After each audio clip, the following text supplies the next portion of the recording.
Also, speaking of marriage, speaking of Sarah, we're going to talk about marriage, or as quoted by the Princess Bride, marriage. Marriage is what brings us here together today. Now, back in the 90s, things were a bit more traditional. My wife and I, we were both raised a little more traditionally. And as traditional men, it was our job to ask her on a date, open the car door, pay for the meals, and pop the question. Now, you women are blessed with this thing called intuition. You just knew. Guys, we question everything. So it was like, well, should I take her out? Will she say yes? Well, if I do take her out, should I take her here? Or maybe I should, if I do propose, what's gonna happen? I don't know. And we're so obsessed with all these questions that we forget about one important thing.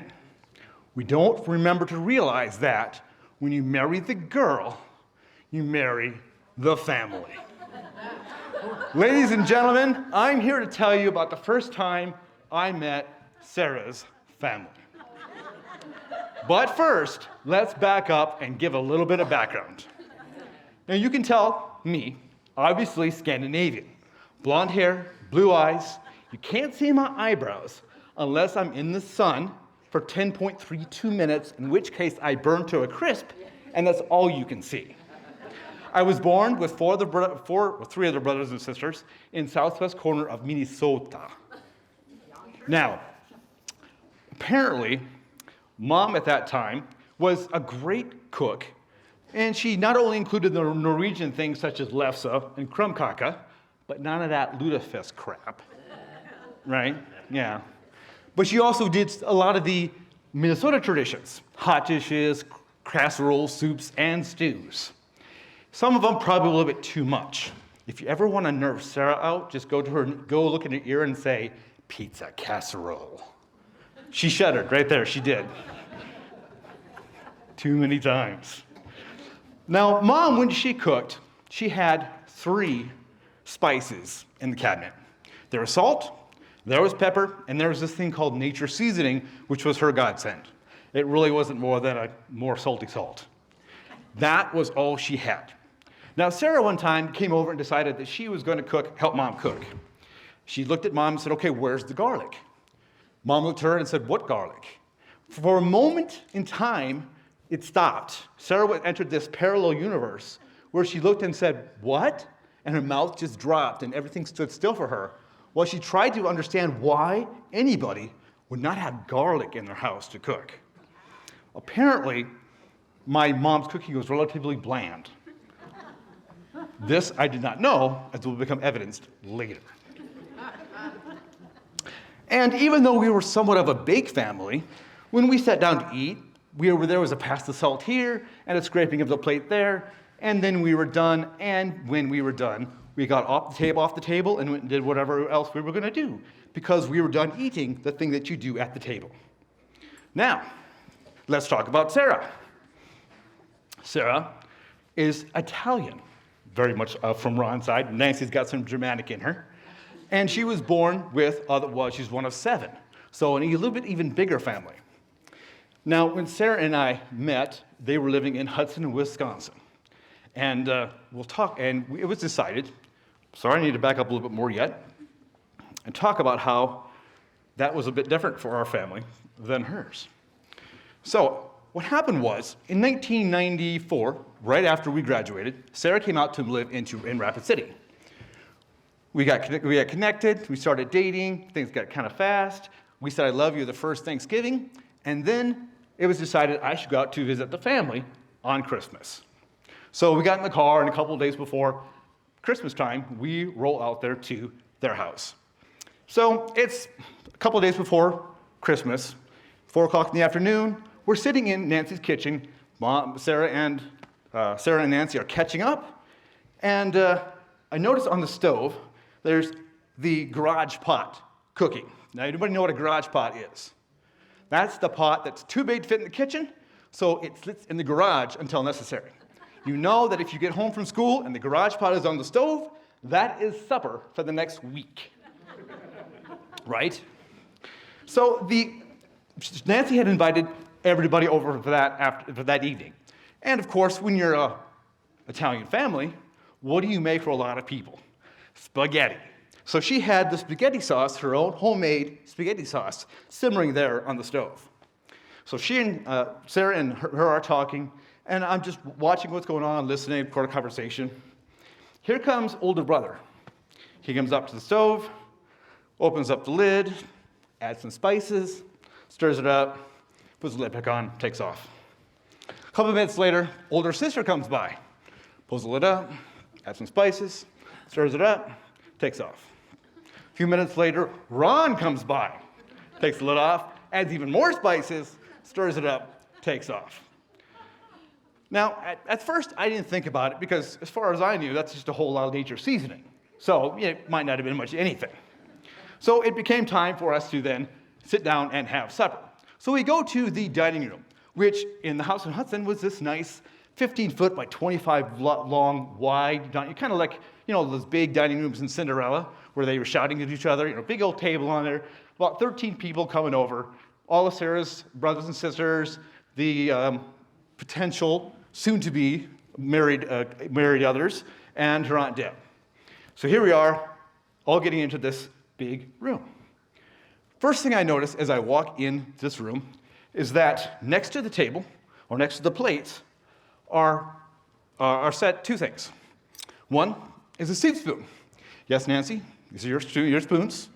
I did not steal them from your drawer, but I know who did.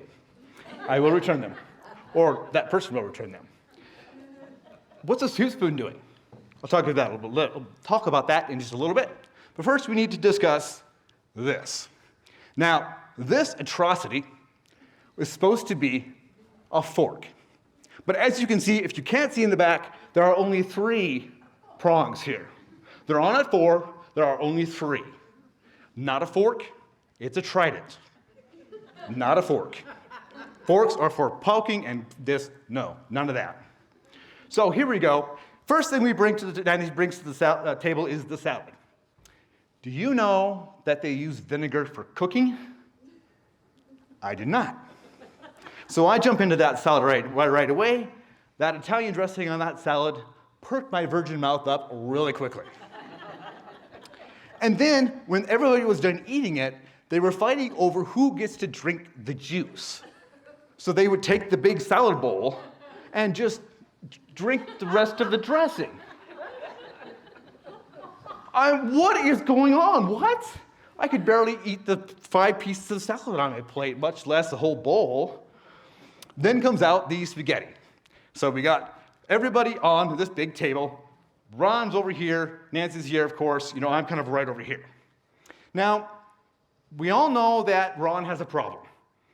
It's evident, everybody can see it, and that is the fact that he's short. So he's at the head of the table, and he's standing up, to get a better angle on his food. So he's got out his utensils.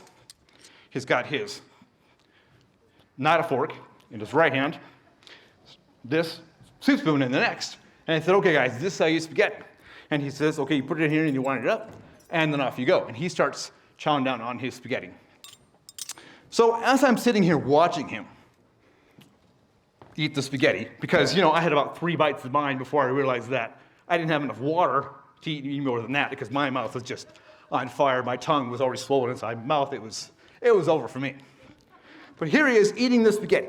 And as I'm watching him eat his spaghetti, beads of sweat start popping on through his head. So he takes his napkin and wipes off his sweat. Meaning he just keeps on going, this is great spaghetti. Great job, Nancy, this is great spaghetti. Now, on a big table like this, like in a big restaurant, what happens? These people over here, they have a conversation. The people in the middle, they kind of have a conversation. People on the edge, they kind of have a conversation, right? Oh, no.